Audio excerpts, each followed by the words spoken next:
Today's feast goes by two names, the exaltation of the cross and the triumph of the cross. Triumph? Wasn't Jesus defeated on that Friday afternoon some 2,000 years ago? Wasn't it he who suffered torture and execution, abandoned by his followers, while his enemies stood by jeering? Wasn't it his adversaries who went home for dinner while he was carried to a tomb? Yes, Jesus was defeated on the cross. It's nonsense to make believe otherwise. So why do we call it a triumph? The Jewish leaders triumphed. The Roman administrators triumphed. Evil triumphed. Are we making believe the crucifixion of Jesus was not real? Are we going to redefine the word triumph to mean whatever happens, good or ill, to me or someone I like? That might be a comforting redefinition. After all, we all have our share of what, in honesty, can only be called defeats. We all enter situations filled with great expectations, but the end is often different. From losing games as a child or adult, to bad grades, flubbed projects, betrayed hopes, broken marriages, wasting diseases, and final death, our lives are full of events and situations that it would be nice to be able to call triumphs.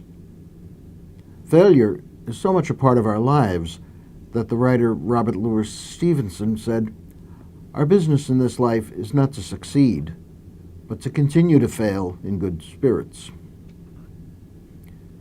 Is that the best we can manage? A stiff upper lip, let's sing on the Titanic approach to life? I've spent much of my life fooling myself, but I doubt I could carry on that masquerade for long. Defeat is defeat. It hurts. No amount of good spirits will make it otherwise.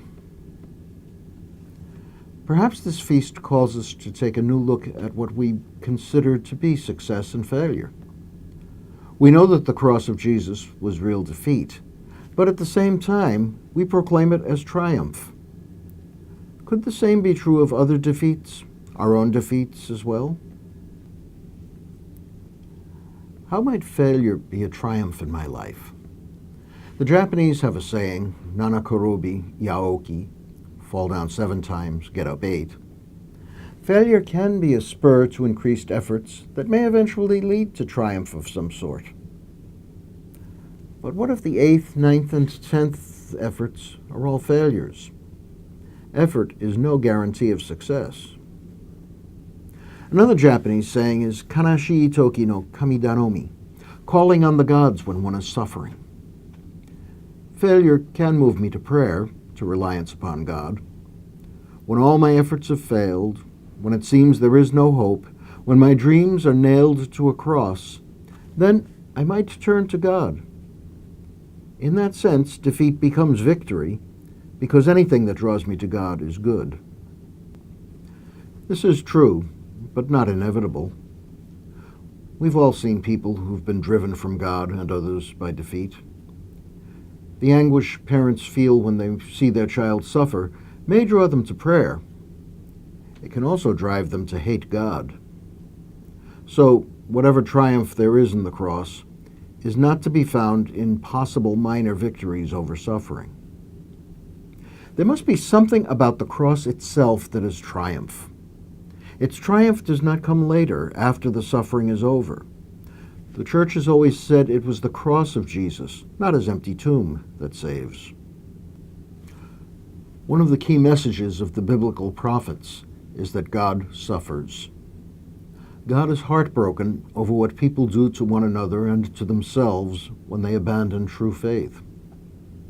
When God came among us, the suffering of God and the suffering of humanity were united in Jesus Christ. To suffer is to be like God. The crosses we bear do not merely bring us close to God. They make us like God, the God who suffers. Does that mean that suffering is good and we should seek it out for ourselves and not strive to ease it for others? No. Suffering is not God's will for the world. The suffering of the world breaks God's heart. If for no other reason than out of sympathy for God, we should put an end to suffering. The triumph of the cross is that, though suffering is always with us and may make us think we are far from God, when we suffer, we share in the life of God. Defeat, then, is victory. The Holy Cross triumphs.